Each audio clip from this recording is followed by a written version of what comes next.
10 stars. Check out this review on gut and digestion from Heart and Soil Supplements. I wish I could give gut and digestion from Heart and Soil Supplements 10 stars. I wanted to wait until I finished the bottle to write a review, says Chantel G, but I'm so ecstatic over the results in just 1 week. I've had IBS-C for constipation for over 15 years and was diagnosed with ulcerative colitis last May. After 1 week, my bowel movements have improved dramatically. Zero straining, they're becoming more solid, and there's a full clear out. I never thought I'd be happy over poop, but when you struggle for half of your life, finally becoming regular literally makes me want to cry happy tears, of course. My bloat is gone. I don't look 6 months pregnant anymore. I'm eating more. I have more energy and mental clarity and generally just feel happier.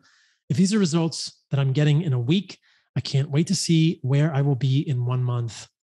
I'm so stoked about that one. That one's incredible. It's awesome to see gut and digestion, which is our desiccated organ supplements with intestines and tripe, the digestive organs, helping Chantal so much.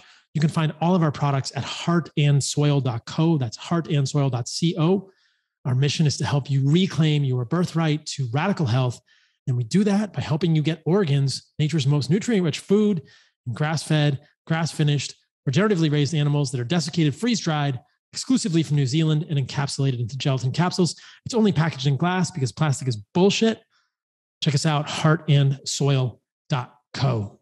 On this week's podcast, I wanted to do another solo episode where I just broke down from A to Z, soup to nuts, basic nuts and bolts of how to do an animal-based diet. I started off why you do an animal-based diet, what an animal-based diet is, a little bit about my journey from paleo to carnivore to animal-based, and then into some high-level science about vegetables, why I think they're problematic for many people, why you might want to not eat vegetables, and why I think an animal-based diet of organs, meat, fruit, honey, and raw dairy is the most evolutionarily consistent, the most species-appropriate diet for humans on the planet, and might explain why so many people are thriving on this type of diet. There are benefits to any type of intentional diet. Cutting out garbage foods like seed oils and processed sugars is great no matter what you do. But I think that vegan diets are very nutrient deficient and too high in plant toxins for humans to be healthy or thriving on them long term. A carnivore diet of meat and organs is fantastic. It's very low antigen, but leaving out carbohydrates led to issues for me and many other people with electrolyte maintenance. I talk about why in this podcast. I don't think a full carnivore diet is ideal, but doing a carnivore diet taught me a lot about the dangers of plant foods. And then using that same sort of thinking, that same sort of paradigm, it led me to think maybe fruit is okay for humans because it's the least toxic plant food, the least offended. Maybe plants want this to get eaten. I dig into all of this in this podcast, and I give you the how-to. How much protein, how much carbohydrate, how much fat you should be eating, what foods you should be eating. This podcast will serve as a start here if you are interested in doing an animal-based diet. It's like carnivore, but it includes carbohydrates and least toxic plant foods. I really think this is how humans thrive. I hope this will be helpful for all of you. So that is what we are going to talk about this week in the podcast. And as a bonus, I went down a little rabbit hole on creatine, which I think is a very fascinating one when it comes to improving performance and gives us a clear indication of the optimal amount of meat for humans. So check that out in the middle of this podcast. On to the podcast, my friends. What is up, truth seekers? Welcome to another edition of the Fundamental Health Podcast. I realized that I really didn't have an episode that was just animal-based diet, how to do it, how to start, soup to nuts, A to Z, simplified, a little bit of detail, but basically how do you start? How do you create an animal-based diet for yourself? So I wanted to do that in this week's episode of the podcast. This will also live on my website at carnivoremd.com, where it will serve as an introduction, as a start here part of the how to do an animal-based diet. Let's start with a little bit of background. Why in the world would you do an animal-based diet? Perhaps even before that, what is an animal-based diet? An animal-based diet is a term that I coined with essentially Joe Rogan on the first podcast that we did together. We were talking at the beginning of the podcast and he said animal-based. And I said, yeah, I love that term. I'd heard it before, but I wanted to make the word animal-based, the phrase animal-based, mean something similar to plant-based. If you think about a plant-based diet, which hopefully many of you don't, but a plant-based diet is a diet that's based around plants, but might actually include some animal foods from time to time. That's the loose definition of a plant-based diet. Often plant-based diets are not entirely comprised of plants. They often have some animal food. So I thought, okay, I was coming from a place of a carnivore diet for almost 2 years in my own life. I wrote a book called The Carnivore Code, and I was transitioning to including some plant foods, but not all plant foods. Obviously, most of you listening to this know which plant foods I include and which I don't, but I will get into all of that later on in this podcast. And so I wanted the phrase to point a little more toward, okay, let's center a diet around animal foods. Let's think about animal foods first as if it were carnivore-ish. But let's think about which plant foods we might include intelligently, which plant foods we might include to mirror the preferences of our ancestors as best we can know from anthropology, hunter-gatherer lives, et cetera.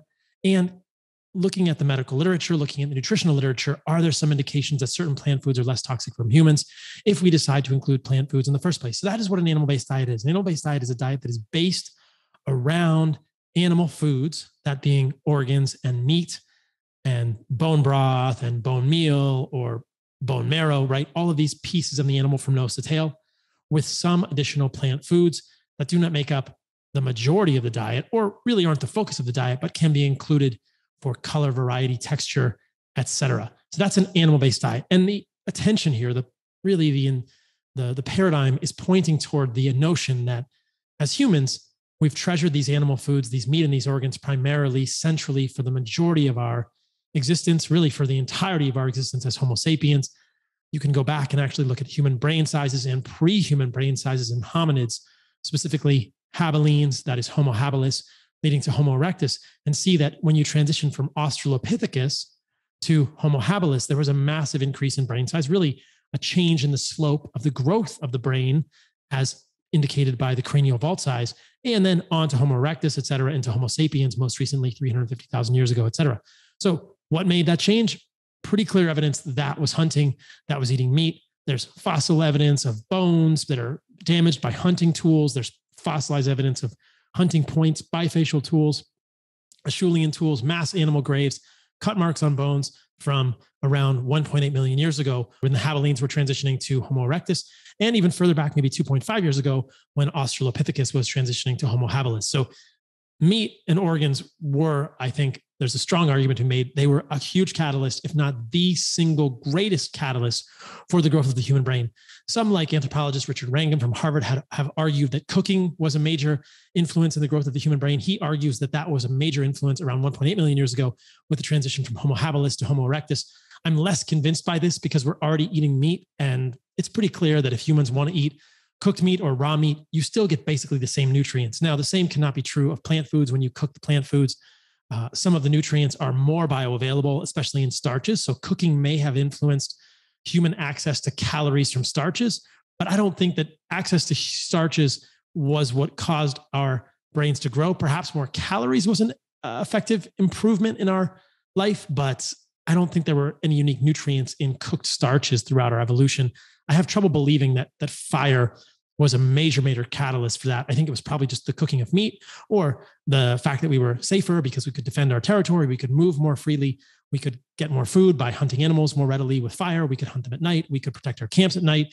We could use fire for all sorts of things. I really believe that hunting and access to animal foods is the major trigger rather than the cooking itself. And as we see, many people thrive on completely raw diets now. It's kind of a fad.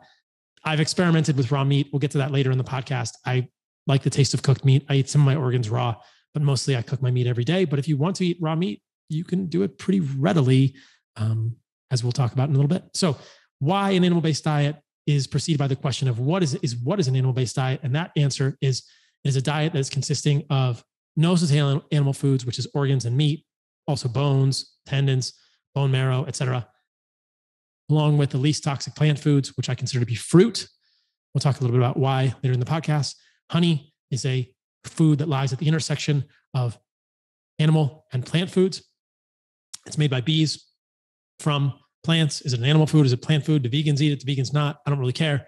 It's delicious and has many benefits, including carbohydrates, along with other things that have been demonstrated and that I've talked about in previous podcasts on honey. And then I think that many of us can tolerate dairy when it's from a good source. I've found for myself that I've been able to tolerate raw dairy here more recently from raw goat's milk, which I ferment into kefir. Some people say kefir. That sounds crazy to me. I think it's kefir. If you know the actual pronunciation, let me know if I'm mispronouncing it. Anyway, raw dairy has many benefits because calcium is beneficial in the human diet. I think that's pretty clear. Many benefits to calcium, binding oxalates in the gut, calcium turnover every day in our bones, just all kinds of benefits to calcium in the human diet. So organs, meat, fruit, honey, raw dairy, that is an animal-based diet. Why? Because it seems to be the diet that our ancestors would seek intuitively and have sought preferentially for millions of years, if we consider Homo habilis and Homo erectus to be our ancestors, or if we're just thinking about Homo sapiens, then hundreds of thousands of years in pure human evolution. But intuitively, you probably know this thinking about it. If you are in the woods hunting with your friends, what are you going to seek? You're going to seek animals. You're going to eat them from nose to tail. That is incontrovertible. Hunter-gatherers always seek animals first and foremost. They celebrate animals. I spent time with a Hadza, with my friend Anthony Gustin. That was very clear. Animals were the difference between life and death for them. Animals, consumption of animals was the difference between celebration and famine, or celebration and sadness. They dream about animals. Animals are the key. What do they want after animals? They want honey, which is available in Tanzania for much of the year, depending on which species of bee you are seeking honey from. There are stingless bees. I recently got some stingless bee honey here in Costa Rica. It's delicious. And there are bees that sting. They both make slightly different tasting honey. After honey, they're looking for fruit. That's intuitive. This is what children seek. We seek colorful, sweet things. And nutritional pundits may point to that and say, see, we're seeking junk food. No, this is because these foods are less toxic for us. Plants will put defense chemicals in the fruit, but those defense chemicals decrease as the fruit ripens. Plants are giving us a clear signal. Plants are so intelligent. They are telling us, hey, here's my fruit. It's colorful. It has seeds in it. I'm going to make the seeds very toxic. Don't eat the seeds. Don't break the seeds unless you want to have your digestion inhibited or GI issues or nausea, whatever. Eat my fruit. Don't destroy the seeds. Make sure the seeds get to the next generation in your poop. That's the intention of plants. That's what works well for humans. Many of the seeds are not even consumed by humans in any way, shape, or form. We easily avoid them. We pick them out. We throw them on the ground. In Tanzania with the Hadza, we ate the baobab fruit, which is from something that is colloquially called the tree of life there. It's a dry fruit, almost like a cotton candy type of fruit inside that's very acidic and not bitter, but sour. It's very high in vitamin C. And they don't eat the seeds unless they're absolutely starving. You can easily pick the fruit around the seeds. This happens throughout many cultures around the world. Seeds are discarded. We can talk about nuts a little later in the podcast, but fruit is clearly sought by humans. Seasonally, it's very available by the equator, which is clearly where Homo sapiens arose. Pre-Homo sapiens evolutions of, Neanderthals, Denisovans throughout the world, they had left Africa before Homo sapiens arose 350,000 years ago. So in other parts of the world, perhaps Neanderthals, Denisovans were not as apt to get fruit year round at northern latitudes, but our Homo sapien ancestors do appear to have arisen in equatorial Africa and stayed there until maybe 60, 70, 80,000 years ago. And there in the equator, there's fruit all year round, depending on what type of fruit and when it's coming into season. I live near the equator now, and I can tell you firsthand that different times of the year, different types of fruit become available. So some people will say, but Paul, we didn't have access to fruit year round. I'm pretty sure we did up until pretty recently in human evolution. And humans seem to do well with fruit year round. If you want to do fruit seasonally, that's fine. But I think that most of us can do well with fruit year round and probably would have sought fruit year round based on our equatorial origins in the past. So organs, meat, fruit, honey, and then more recently, raw dairy with the advent of animal husbandry. Dairy is a very beneficial food. So many good nutrients in there, vitamin K2, choline. Again, calcium is an essential part of human physiology. We lose calcium every day. We should probably replace it.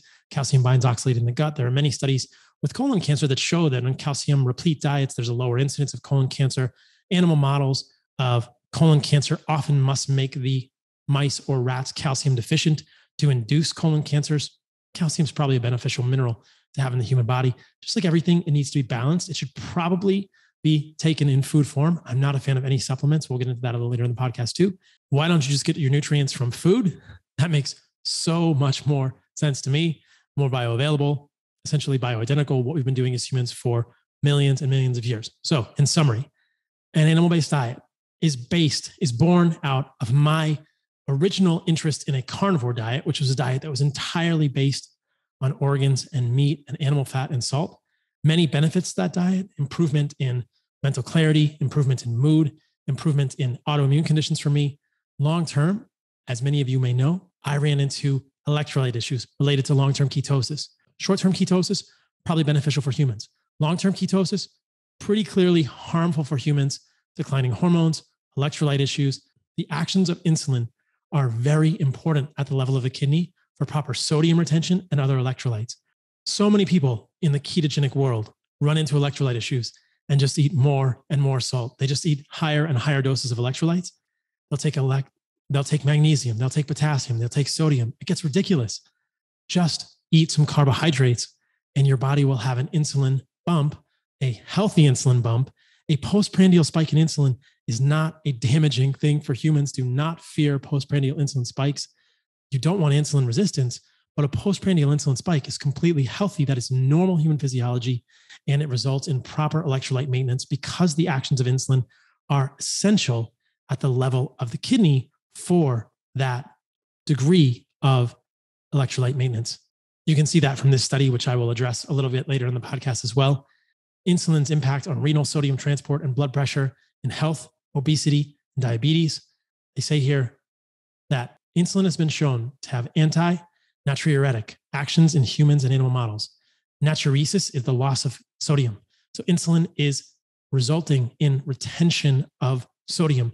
That's normal human physiology. That's important. In this review, we present the current state of understanding with regard to the regulation of the major renal sodium transporters by insulin in the kidney.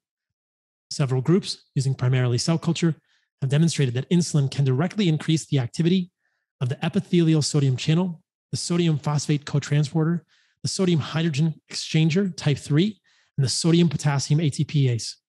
If you're chronically in ketosis and you're not having a postprandial insulin spike, let's call it a bump, because when I say spike, people get worried about that term. If you're not having a postprandial insulin bump because you're chronically in ketosis, your body is wasting sodium. Sodium is a very valuable mineral, and the balance of sodium with other minerals, magnesium, calcium, potassium, is critical. When you lose too much sodium, you lose too many of the other nutrients. When you lose too much sodium, you lose too many of the other minerals at the level of the kidney, and thus you get long-term ketogenic side effects, electrolyte issues manifesting as muscle cramping, heart palpitations, sleep disturbances, and often hormonal disruption as well due to long-term ketosis, which probably affects gene transcription of many genes in the androgen or estrogen cascades. I'll mention something as an anecdote here that I don't know if I've ever shared before. When I was probably a year into the carnivore diet, I began having really bad episodes of hypnagogic jerks. That is a sensation of falling as you are falling asleep. The hypnagogic is a word that means going to sleep. Hypnopompic is a word that means waking up. So as I was falling asleep, I would have these massive muscle jerks as if I was falling. And this is usually tied to electrolyte imbalance, magnesium deficiency in humans. At the time, I couldn't connect the dots. I was seeing other benefits. I was so interested in eliminating plants from my diet that I got a little bit too myopic. We all make these mistakes. We all learn. We all evolve. That's at least the hope. Some people don't evolve. Some people become very calcified and ossified and don't allow themselves to keep learning. And that is what we call dogma, sacrificing curiosity for the sake of consistency. Nevertheless, I had very bad hypnagogic jerks to the point that I was at my wit's end. I would try and fall asleep, jerk, wake up, try and fall asleep, have a muscle jerk, a sensation I was falling, wake up again. This would happen 10 or more times on some nights before I would fall asleep. Eventually, once I realized that it was related to probably magnesium deficiency, which had its roots in a foundational sodium deficiency, which had its roots in a chronically low insulin, and I added back some carbohydrates, things began to correct gradually, and here we are today. But I'll talk about that story more in a moment. Some have suggested that at the time, my problems with a pure carnivore diet may have been due to my overconsumption of organs. To me, this is absurd. I know so many people who have not eaten anywhere near the amount of organs that I was eating on my carnivore diet and had similar problems with long-term ketosis, electrolyte issues, heart palpitations, sleep problems, hormonal issues, etc. So for anyone to suggest that my carnivore diet didn't work, quote unquote, because I was eating too many organs is a little ridiculous. But there's a lot of dogmatism in the carnivore community. I'm happy to not be a part of that anymore. Nevertheless, let's move on. So let's talk about how I construct an animal-based diet and how you might construct your animal-based diet. Immediately, as you begin to think about an animal-based diet or even a carnivore diet, what you will appreciate very quickly is that this type of diet doesn't have any vegetables. And I want to show you why I don't think vegetables are great for humans. If we think about this intuitively, high level, without getting into the science, vegetables canonically are leaves, stems, roots, and seeds of plants. Fruits are a separate category, but vegetables are roots, things like sweet potato and potato. Vegetables are leaves, things like kale or collard greens or spinach or chard. Vegetables are seeds. Beans might be considered to be a vegetable by some people. So leaves, stems, roots, and seeds, seeds being seeds, nuts, grains, and beans of plants are the canonical vegetables. Now, from the perspective of a plant, think like a plant. Plants are going to put all the defense chemicals in those parts of the plant because those parts of the plant are the plants that either harvest the sun's energy via photosynthesis, that is leaves, or transport the glucose produced in the chloroplasts through photosynthesis into the root systems or into the other parts of the plant for energy production, for cellular work, to make fruit, to make a seed, that is through the phloem and the xylem in the stem of the plant. And in the roots is where stored energy is in the form of starch, complex carbohydrates. So if animals eat the roots, that's going to kill the plant or damage the plant. If animals eat the seeds, that is going to destroy the plant's chances of moving its DNA to the next generation. That is where plants are putting the majority of their energy. Just like humans, we are looking to survive and reproduce primarily. Plants are trying to do the same thing. They're trying to move their DNA to the next generation always. So they must defend the seeds. They're going to defend the leaves because that is the energy factory of the plant. That is where the plants take the sunlight and turn it into energy. And they're going to defend the stems and the bark and those parts because that's protecting the stem. And the stem is where everything gets transported. So what is the part of the plant that a plant actually wants an animal or you or I to eat? It's the fruit. It's going to package the seeds in a fruit. Often the seeds are in a protective coating so that you can't eat them. In the case of a mango or a cherry, they're very difficult to eat, right? The seeds can be packaged in a carapace, some sort of a protective coating. I'm trying to think of other fruit. In a pineapple, the seeds are quite small and they actually just usually get eaten with the fruit and then you digest them because you don't even chew them. These are obviously the tropical fruits that I'm exposed to in Costa Rica. Other fruits that I eat here are things like guanabana or soursop, which has large seeds. Clearly not something the plant wants you to eat. Easy to eat the fruit, spit the seed out, which is a common practice among humans, hunter-gatherer tribes, to eat around the seed. In watermelons here in Costa Rica, I will cut the seeds out, or if I eat the seeds, I will spit them out. So this is the intention of the plant, to get you to eat the fruit, move the seed somewhere else, or swallow the seed and end up the seed and have the seed end up in your poop in a fertile place. But plants do not want the seeds eaten. So intuitively, I think humans can understand that plants may put defense chemicals in these parts of the plants. And in fact, they do. There's a mountain of literature in this, which I won't go into in this detail, but I've talked about previously many, many times. So many of the chemicals in plants that we consider to be phytochemicals, wrongly termed phytonutrients. I don't think they're actually nutrients because they don't serve any indispensable role in the human body. They don't serve any necessary role in human biochemistry like vitamins or minerals do, or proteins or peptides or hormones do in the human body. These are not nutrients, these are phytochemicals. But so many of these phytochemicals have been sold to us as beneficial when in fact, I think that the majority of the research on them or the entirety of the research on them is neglected.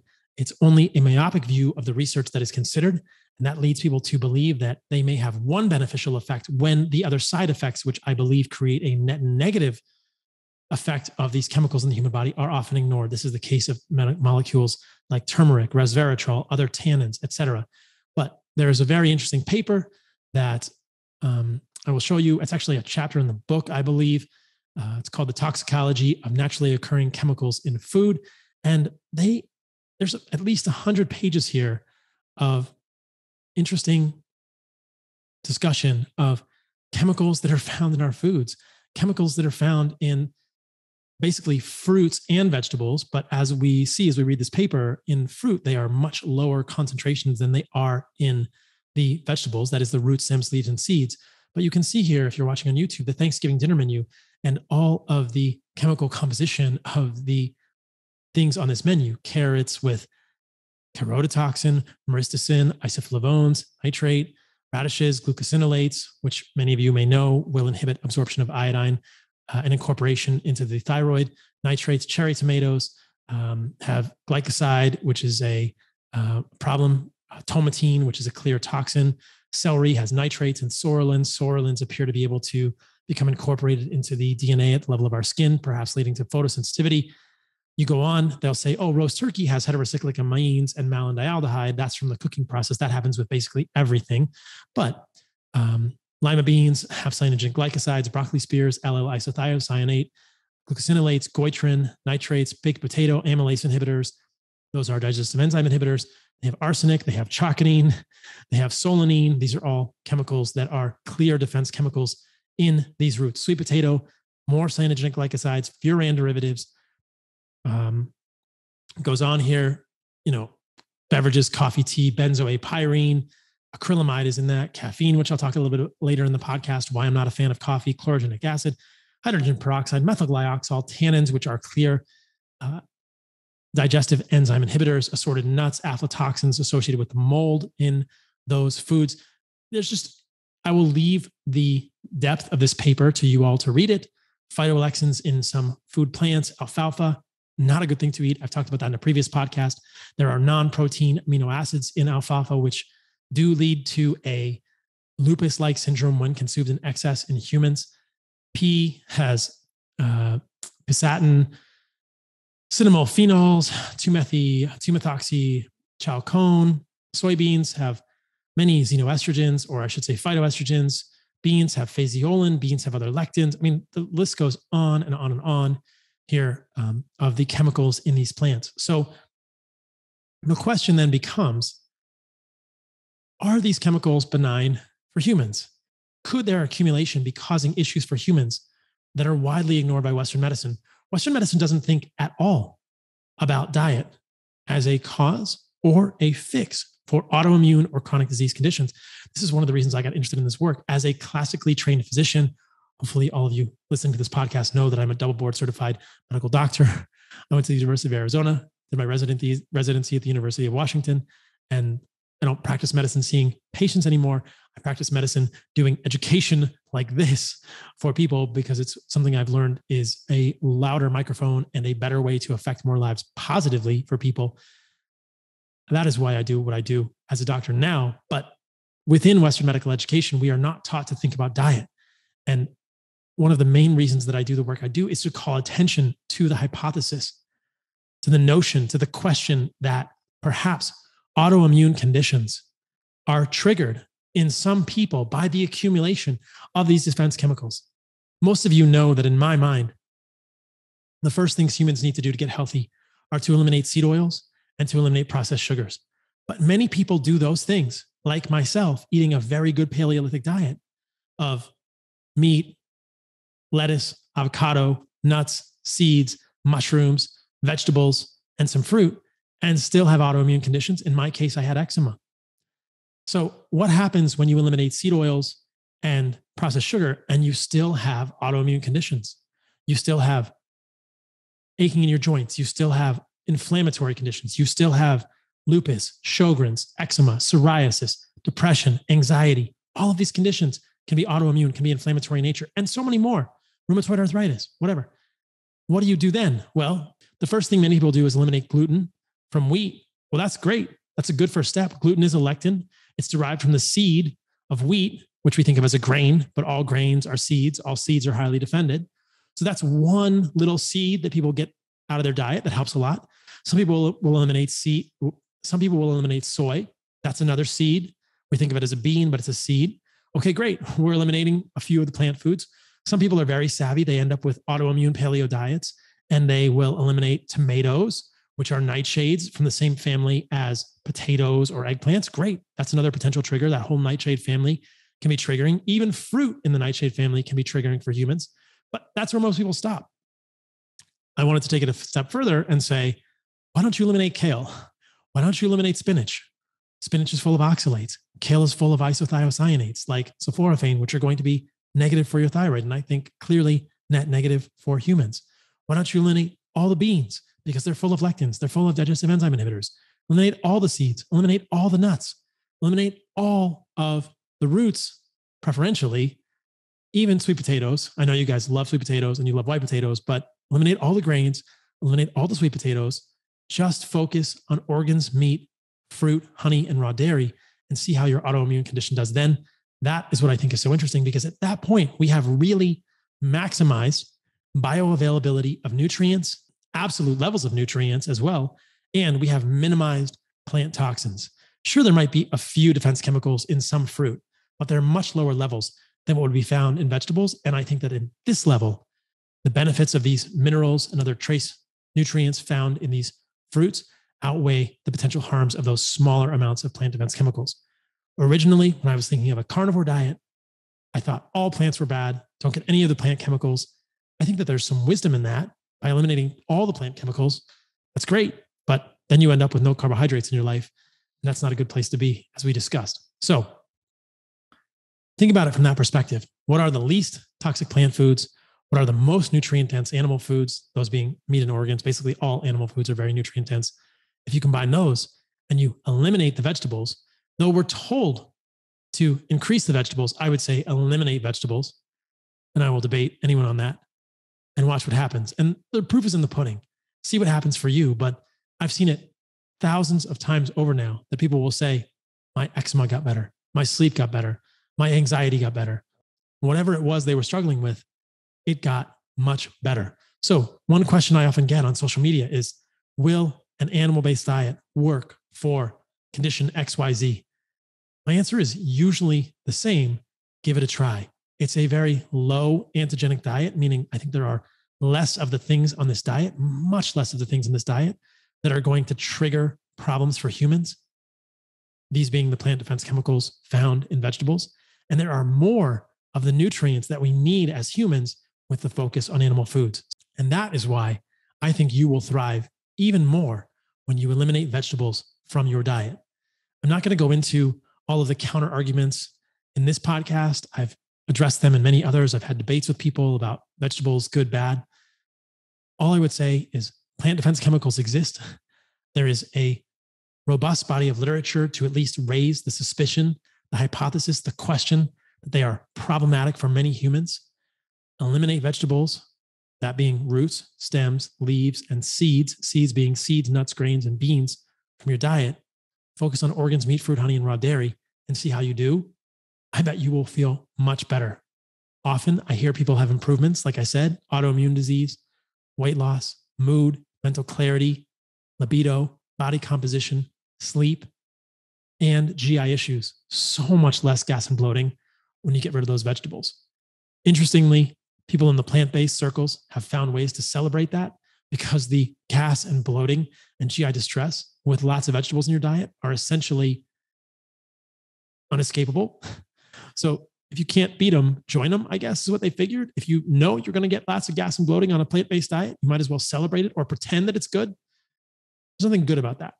Believe me, when I was a vegan, I used to fart enough for 10 or 12 people. And I was a nightmare to be around. That's not a good thing for humans. It's not healthy. So that's why I leave out vegetables. If you guys want to look up that other paper, the Foodborne Disease Handbook, the title of the paper is, again, The Toxicology of Naturally Occurring Chemicals in Food. I think it's a great read and has a lot of resources on potential problems in these chemicals in plants. And there are many more podcasts to do on individual types of chemicals. I've done podcasts on non-protein amino acids, why I think that's problematic for humans. But the overall gist is, imagine yourself in a tribe. What are the foods you're going to seek? Animals from nose to tail, seasonal fruit, colorful sweet, honey.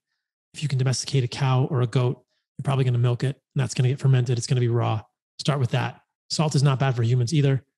I think lots of humans seek salt We always do that in our indigenous tribes. They always seek salt. They're using game trails to find salt licks. And when they do find salt, they will eat it with relish. And if you've ever had blood, which is something that I've had fresh for the first time recently, you realize that blood is very salty. So blood would be a good source of salt for us in fresh kills as well. So now that we've done high level on why and what an animal-based diet is, let's talk about the nuts and bolts of how to do it. Much like a carnivore diet, I think that as you start an animal-based diet, you should think about meat and protein first. That's the easiest macronutrient. By macronutrient, we mean protein, carbohydrates, fat. Let's start with protein. I think that the bottom of the protein requirements for optimal human health are 1 gram of protein per pound of body weight. Another way to think about this is for every 100 pounds that you weigh, think about eating 1 pound of meat. Now, for those who are obese, you can use your goal weight to make these calculations. For those who are at a healthy weight, you use your actual full weight. Now, 1 gram of protein per pound of body weight is the bottom end. I'm 165 to 170 pounds as a 5'10" male, meaning the bottom end of my protein requirements is 160 to 170 grams per day, which is 1.6 to 1.7 pounds of meat. I feel best when I eat 2 pounds of meat and I get a few ounces of organs per day, meaning I'm probably eating 220, if not 230 to 240 grams of protein per day as a 165 pound male. What if you're a 110 pound woman? 110 grams of protein is the bottom end for you, meaning 1 pound of meat, 100 grams, plus a little bit from organs will get you there. You might be a little better with more, but for most women, 1 gram of protein per pound of body weight is the goal. What if you are my 115 pound mother who's 72 years old? Again, critical to get enough protein for proper bone health, proper muscle and tendon health, proper resilience to injury as you age. I was just talking to my mom today, and she said she can't eat a pound of meat per day. And I'm thinking, how can you not eat a pound of meat per day? It's hard for her as a 72-year-old, 115, 120 pound woman to eat a pound of meat per day. But I think that her goal should be that and probably a little more. What if you are a 200 pound man? Then you're going to need to eat more protein than me. Probably 200 grams of protein at the minimum, maybe up to 250 or 260 per day for optimal health. Now, I was thinking about this recently, and the creatine piece of this equation came into my mind, and I thought it all made a lot of sense. Creatine is a molecule that is synthesized in the liver and the kidneys, but only about 1 gram a day of creatine is made by our body. Ideal creatine intakes for humans are probably around 3 to 5 or even upwards of 5 grams per day, depending on your body weight. For a 105 pound female, 3 grams of creatine per day is probably okay. 170 to 180 pound males, 5 grams of creatine is probably optimal.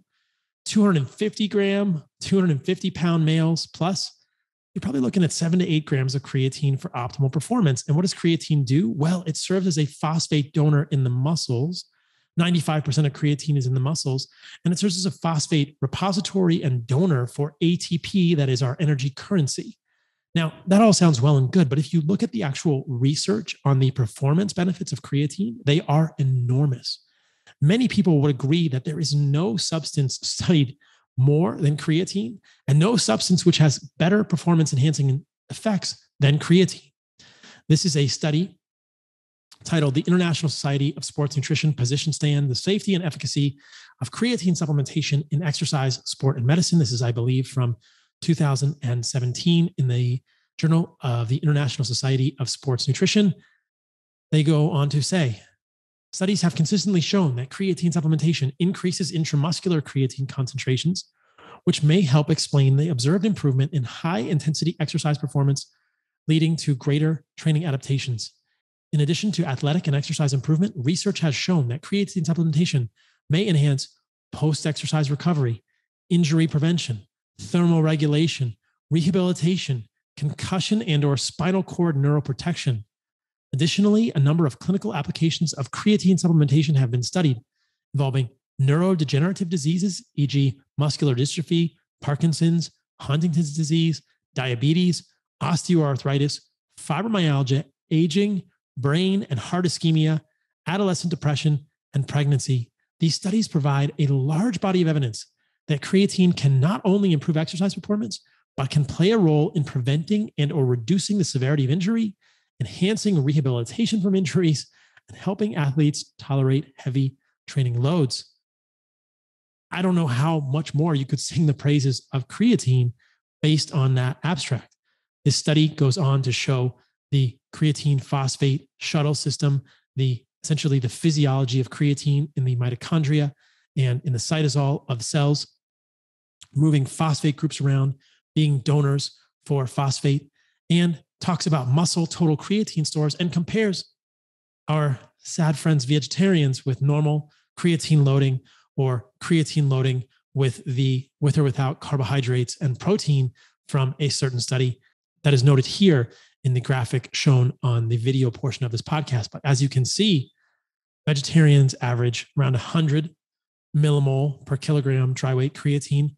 Normal people, quote unquote normal, who I would also define as deficient, are about 120 millimole. Creatine loading is 140. That's where you want to be. And then creatine loading with carbohydrate and protein is even higher at 155. But I think there's a good argument to be made that the higher you can get your total creatine stores in your muscle, the better. You want to be at 140 millimole. How do you get there? Like I said, you can do 30 days of creatine loading with 3 grams per day for a 100 to 110 pound individual. You can do 5 grams per day for somebody that's about my size, 165 pounds. Or if you're around 240, 250 pounds, you might need to go to 7 or 8 grams of creatine per day. Well, think about this. When we are imagining what the optimal amount of protein intake for humans is, isn't it interesting that 1 kilogram, that is 2.2 pounds of meat per day, is 5 grams of creatine? So even though I don't do creatine loading, I'm getting 5 grams of creatine per day by eating essentially 1 kilogram of meat from mostly meat and some organs per day in my diet. I'm already maximizing my creatine stores by getting to that a little more than 1 gram of protein per pound of body weight threshold. If you are much below that, you are falling short of optimal creatine stores and compromising performance, recovery, potential rehabilitation in the setting of an injury, and potentially compromising long-term longevity and aging. Optimal creatine levels should be at the center of every healthy diet. Why supplement with creatine when there is a clear indication here that humans benefit from eating around 1 kilogram of meat and organs per day if you are around 170 pounds as a male? If you are a lighter female or a lighter male, maybe 3 is fine and you can eat less, but it all scales to the slightly more than 1 gram of protein per pound of body weight per day metric that I mentioned earlier. The ideal for most people is probably 1.2 grams of protein per pound of body weight. Again, as I mentioned, if you are obese and looking to lose weight, think about your goal body weight. Say you're a 300-pound male and you're looking to lose 80 pounds, then you are essentially eating creatine as a 220-pound male, which would be slightly more than 5 grams per day. And again, using the formula I mentioned earlier, 1 gram of protein per pound of body weight will give you slightly more than 2 pounds of meat per day, which will give you that amount of creatine. How interesting is that? That it's kind of built into nature. And now we know retrospectively that eating that amount of meat also optimizes your creatine levels. If you had any doubts about creatine, also consider the fact that when vegetarians, who, as we heard and saw, have lower levels of creatine in their muscles, are supplemented with creatine, their memories get better. Essentially, they become smarter by many definitions of the term smartness or intelligence by being able to recall things better when they are given creatine to attain normal or what I would consider to be optimal levels of creatine. So most vegetarians on low creatine diets are functioning suboptimally because the mitochondria in their brain are creatine deficient. If that is not the most clear argument that vegetarian and low protein diets are suboptimal for humans, I'm not sure what better argument you could make. So common today is the en vogue zeitgeist, the en vogue paradigm that we should avoid meat for longevity. But these are entirely myopic perspectives that ignore the benefits of meat, like creatine. And if you look at people promoting these diets, they're often pretty soft and they don't look very good with their shirts off, which is why they never wear their shirts. Incidentally, people often ask me why I don't wear my shirt in my videos on Instagram, etc. On YouTube, I'll usually put it on for you guys because this is professional, right? This is my super professional green t-shirt on YouTube. But on Instagram, why don't I ever wear a shirt? Well, I was recently hanging out with my friend Liver King, and I thought his answer to this one was the best. So I will piggyback on his answer, which is essentially, you can't buy my physique. You can't buy a muscular, lean physique. As I've said before, I'm 44, soon to be 45. I take no drugs and no exogenous hormones. I've shown this to you guys in the past with my labs. I'm going to do another blood work soon. But I have a muscular and lean physique, especially for a 45-year-old male. You can't buy this. I don't wear a shirt to show you that the proof is in the pudding. This is real.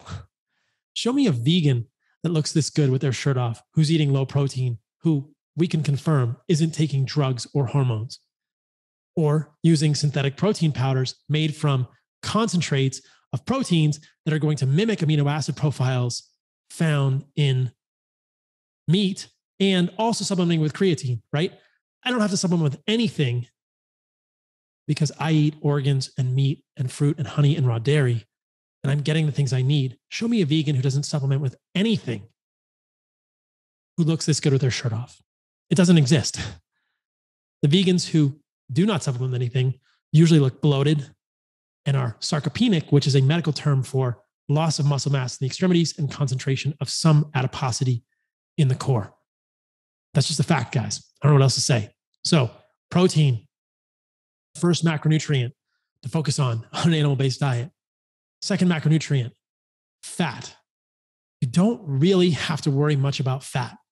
If you're doing dairy, do it raw and do full fat dairy. When you're eating meat, use the fattiest meat you can get. I should have mentioned earlier when we were talking about protein that I prefer grass-fed, grass-finished beef. Some people will say, that's too expensive. Bullshit. The beef that I eat is grass-fed, grass-finished, regeneratively raised, and it's $6 a pound. You're telling me you don't have $12 a day for your meat?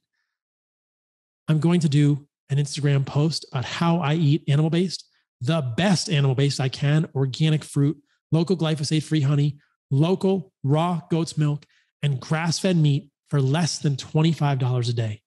If you don't have $25 a day to spend on your food, we have bigger problems because your priorities are out of line. What is a better investment in your health? There is nothing expensive on an animal-based diet. I do not eat ribeyes almost ever. They're a special occasion. 95% of the time, Carnivore MD eats grass-fed ground beef. That is the ticket to an affordable animal-based diet. Get good grass-fed ground beef, get a reasonable grill, get some good salt, put some honey on the ground beef, put an egg yolk on the ground beef. It's delicious. You don't need anything else. That is the affordable way to do an animal-based diet. Ground beef, choose the highest quality you can. I even heard from someone that Walmart was selling grass-fed organic ground beef for $4.50 a pound.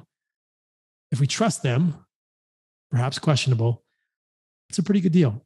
$9 for 2 pounds of grass-fed ground beef. But get the fattiest you can. Don't you dare get that 93.7 bullshit in the store. Get the fatty ground beef. That's what you want. Or if you're eating a ribeye and celebrating, or you want to eat ribeye every day, get a fatty ribeye. Get fat in your meat. Get fat in your egg yolks. Get fat in your full fat dairy, and you'll have plenty of fat. If you want to add more fat, use a grass-fed butter, preferably raw. You'll get plenty of fat. Your body will tell you when you need more fat, basically. I don't use any cooking oil because I cook on a grill, and I use fat in my meat. I use 80-20 ground beef. I have this organic, I have this raw goat's milk, which has fat. I would estimate I'm getting 150 grams of fat per day. If you feel better with more, feel free to supplement with some butter or something. Think about that range though. Depending how much you weigh, 1 gram of fat per pound of body weight per day is a good basic metric to start. You can go up or down, adding things like tallow or butter for extra fat, but make sure your meat is fatty. We've already covered protein and fat, guys. What's next? Carbohydrates. I showed the study earlier of why you want to include carbohydrates in your diet. Insulin action at the level of the kidney is essential for sodium and therefore potassium, magnesium, and calcium balance. There's no way around it. You cannot supplement with electrolytes. You cannot supplement your way out of a ketogenic diet with electrolytes and maintain electrolyte levels that are normal or good for humans. It just doesn't work. Don't fear carbohydrates. I've done a whole podcast on fruit and honey and why you shouldn't fear them, but I'll show you here in a moment. What I do is I basically eat fruit and honey based on my activity level for the day. I'm very grateful to be able to surf 2 to 3 hours every morning as part of my morning ritual here in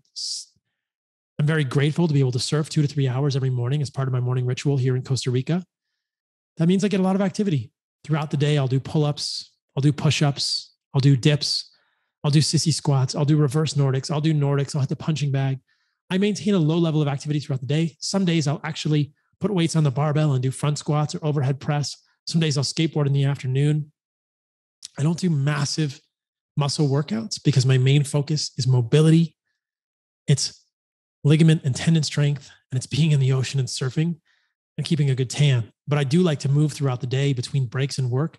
And so I'll use my home gym, which is essentially a squat rack, a punching bag, some yoga mats, a kettlebell or two, a barbell, and a bunch of plates for it. That's it.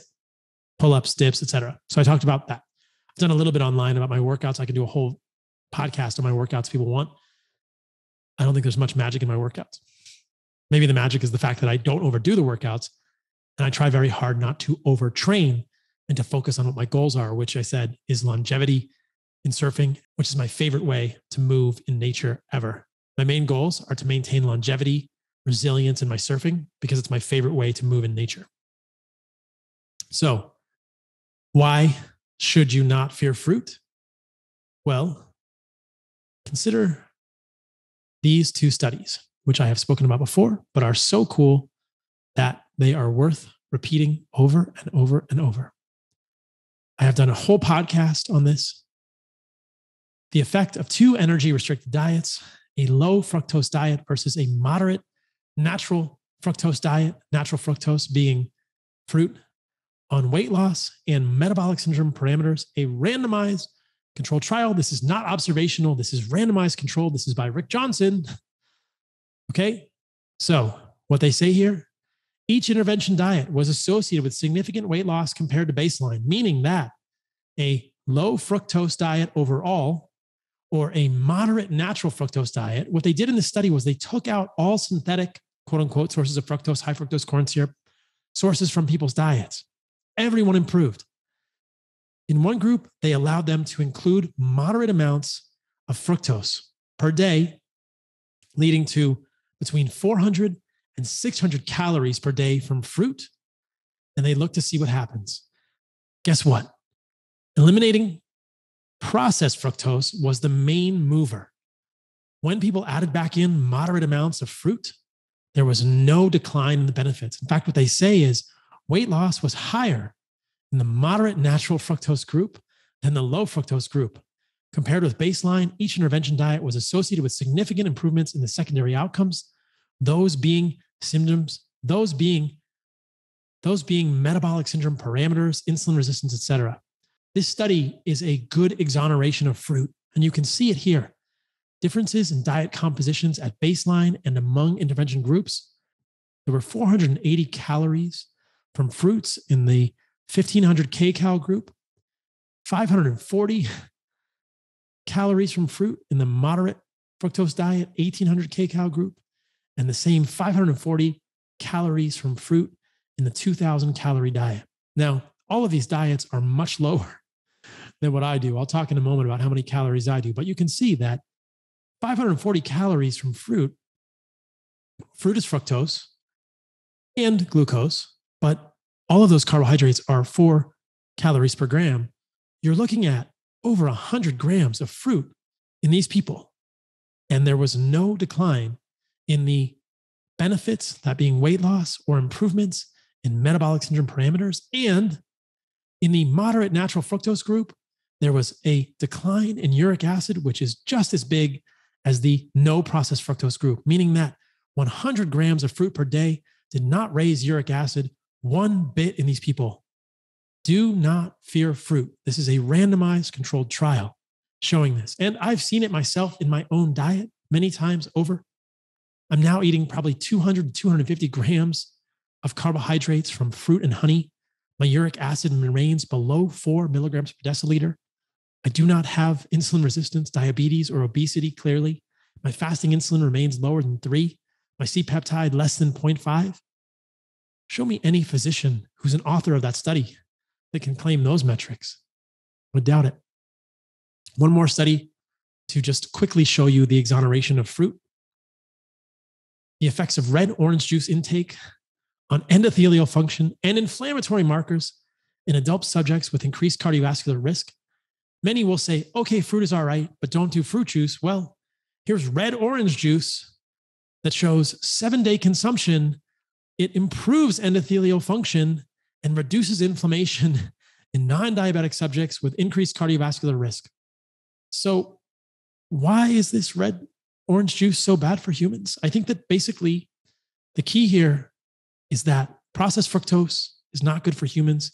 Probably too much of that ends up passing through the gut and ending up in the liver, but that the gut has many mechanisms to protect the liver from excess fructose, especially when it's in the form of fruit, and that fruit is quite healthy for humans. Imagine that, an evolutionarily consistent thing. So much of this is intuitive and falls in line with what we would have done naturally as humans in the quote unquote wild. We would have sought fruit. We would have eaten honey. We would have killed animals and eaten them from nose to tail. Our uric acids would have been very low. We would have been virile, horny, healthy, and happy. And there were no vegetables in sight most of the time, at least not with the Hadza or many other indigenous cultures that I've studied in the literature. But I visited the Hadza in person. I can tell you, not a lot of vegetables there at all. So do not fear fruit. I'm at 250 to 200 grams a day, depending how much I do. You can see on my Instagram and other social medias, actual pictures and videos of what I eat in very clear detail. I want to spell this out for people. So those are the 3 categories of macros, guys: protein, fat, carbohydrates. The foods I compose my diet of are organs, meat, fruit, honey, raw dairy. I eat maybe half an ounce of liver per day, a few ounces per week. I think that's a optimal dose for humans. I have multiple ounces of heart when I can get it. I have a few ounces of testicle when I can get it. When I can't get it, I'll use desiccated organs from heart and soil supplements. Those are freeze dried, and there's all kinds of good organs in there that fill in the gaps. 2 pounds plus of meat per day, like I talked about, 1 gram of protein per pound of body weight to 1.25 grams of protein per pound of body weight. I let fat happen with the meat, seeking out the fattiest meat that I can get. I don't fear fruit. I have pineapple, mango, banana, plantain, guanabana, all kinds of fruit here in Costa Rica. I'm in an equatorial zone, so I'm lucky. I also eat papaya. And if you think it's expensive, look for the video on Instagram about how I do this for less than $25 a day. It's not rocket science. The secret is ground beef. It's easy. And then I have raw dairy. I have maybe half a liter of raw dairy per day from raw goat's milk that I fermented to kefir. That's what I do as a human. I salt my food moderately. I'm trying to think if there are any other details there that fill in the gaps, but a few tablespoons of honey for me per day. So how do I eat? How do I spread it throughout the day? My schedule works this way. I get up 5:30, move a little bit, get some water, eat maybe a quarter of a papaya and a glass of goat's milk before I go surfing. Then I surf for 2 to 3 hours, come back at 9:30 in the morning and eat a big breakfast, which you will see every day on my Instagram stories or on my Instagram feed. It's meat, it's organs, it's fruit, it's raw dairy, it's honey. Simple as that. Then throughout the day, I usually don't snack much. Maybe in the afternoon, I'll have a little bit of fruit. A lot of days, I don't have any snacks. Today, I haven't had any snacks since breakfast, which was at 10 a.m. And then around 4 o'clock, as soon as I finish recording this podcast today, I'm going to eat my dinner. It's going to be a repeat of the morning. It's going to be another pound of grass-fed ground beef. It's going to be some fruit, some honey, and some raw dairy. That's how I do it. So I do maybe 2.25 meals a day or 2.5 meals a day. I don't eat 2 meals a day because I have that little meal in the morning, and I have less than 3 solid meals per day. What do I not eat? I do not do coffee. In the beginning, I was a little bit shy. I was timid and sheepish about saying this because I knew that so many of you would get triggered and would not listen to my stuff because you wanted your coffee. But you know what? Damn it. You guys are not doing yourselves any favor with that freaking coffee. So get rid of it.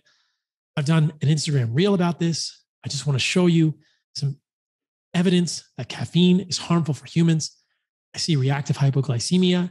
I see people having problems with autoimmune issues with coffee. It's a roasted plant seed. There are often pesticides. There are mold toxins. There is acrylamide in the coffee. Last but not least, there's caffeine, which is problematic for humans, guys. Caffeine ingestion before an oral glucose tolerance test impairs blood glucose management in men with type 2 diabetes. Guess what? Caffeine worsens insulin sensitivity. Metabolic and hormonal effects of caffeine, randomized, double-blind, placebo-controlled crossover trial shows that insulin levels were significantly higher, which means more insulin resistance after caffeine intake relative to placebo. The HOMA-IR index of insulin sensitivity was reduced by 35%. That is worsening insulin sensitivity by caffeine. So again, this is showing caffeine worsens insulin sensitivity. Systematic review of randomized controlled trials of the effects of caffeine and caffeinated drinks on blood glucose concentrations and insulin sensitivity in people with diabetes mellitus. Evidence indicates a negative effect of caffeine intake on blood glucose control in individuals with type 2 diabetes, as replicated in a single trial in gestational diabetes. There are some early indications of a reduced duration and improved awareness of hypoglycemia in type 1 diabetes with caffeine, but I do not think the benefits outweigh the risks. How about just eating an animal-based diet if you have type 1 diabetes, or a lower carbohydrate diet if you have type 1 diabetes, which is a special case, and that will control your hypoglycemia pretty well. I've heard it over and over and over. I don't think you should use caffeine. Get rid of your coffee. You will feel better. Trust me, you will. It's a burned plant seed, no coffee. What do I drink? I drink coconut water and I drink water. What kind of water do I use? Interesting question. I got a countertop reverse osmosis filter here in Costa Rica. It works great. The water's delicious and it's pretty darn pure. So I had hesitations about a Berkey in the past. I'm not a huge fan of that anymore. Get a countertop reverse osmosis filter or a under the sink reverse osmosis. You'll get plenty of minerals in your foods. I don't think you even need to remineralize it, and it's very clean. That's, I think, the best you could possibly do. I like Mountain Valley water. I've done a whole podcast on waters and contamination in the past as well. If you want to get spring water, Mountain Valley is great. Countertop or under the sink reverse osmosis is amazing as well. End of story. I don't have any affiliations with any countertop RO brands, so let you guys do the research for yourself on which one you choose. But it's been a game changer for me here. Super easy. Don't even have to put it under the sink, though I think that it's easier long-term to put it under the sink. So that's how I get my water. I drink that and coconut water. And depending on the quality of my surfing for the day, sometimes I drink some seawater, though I try not to do that too often. The last piece of this equation to kind of wrap it all up is, do I eat in an eating window? And my answer is yes, sort of. I used to think 8-hour eating windows were ideal. Now I think I'm not sure I want to eat in that much of a compressed eating window. And I'll show you why. I have my first bite of food at about 6 a.m. I have my last bite of food often at 4:30, some days at 5. That's an 11-hour eating window. I'm fine with that. Maybe a 10-hour eating window is better, but an 8-hour eating window is pretty hard for most people. And studies like this one give me pause. So it's difficult to sort out the ultimate effects of this, but this is an 8-week time-restricted feeding, which is 16-8, meaning 16 hours of fast, 8 hours of eating, basal metabolism, maximal strength, body composition, inflammation, cardiovascular risk factors in resistance-trained males. So these are healthy males. And what you see is when these same people ate an equivalent number of calories in an 8-hour window for 2 months, a lot of things got better, inflammation, etc. But the total and free testosterone and IGF-1 went down. And to wrap my head around that, I think, is that a good thing or is it a bad thing? We don't really know about androgen receptor sensitivity. Could that have changed? May it all be a wash as total and free testosterone go down? I don't know. Anabolic parameters went down, and I'm interested in maximizing those at this time in my life, probably my whole life. You also see that T3 went down, triiodothyronine, but no significant changes were detected in TSH. Well, you see the same thing on a ketogenic diet where T3 goes down, but TSH doesn't go down. And for a while, I thought that wasn't a big deal, but now I think I kind of want my T3 to be high. I want my thyroid to be working well. I want my metabolism to be working well. So I still have concerns about an 8-hour eating window. Now, granted, there's some variation in terms of what time in the day this is. Maybe people would not have had as much decline in their testosterone if they had done an earlier eating window. They say that subjects in the normal diet group consumed 100% of their energy needs divided into 3 meals consumed at 8 a.m., 1 p.m., and 8 p.m. Well, that's a really big eating window. Maybe that's affecting their sleep negatively. Who knows? But the 8-hour window, they had meals at 1 p.m., 4 p.m., and 8 p.m. I don't know. I would have liked to have seen what would happen with their testosterone if they moved that 8-hour eating window to the beginning of the day, which is where I would prefer it. I think that later window at 8 p.m. can interfere with sleep. So it's hard to say. I would love to see this moved into the beginning of the day and see what happened here, but I'm not strict about my eating window because I don't want to decrease my testosterone. If you want to do intermittent fasting, all I would say is check your testosterone religiously as male or female. And if you're a female, check your other hormones and watch your cycle and see how it all works together. Don't let intermittent fasting dogmatism interfere with your hormones in a negative way, because at that level, I think you've gone beyond the point of benefit to the point of net harm in all of this for us as humans. I'll wrap up with a few words about this. People will often ask, can females do this diet? Absolutely. Absolutely, females can do this diet. I know many women who thrive on an animal-based diet. What's different?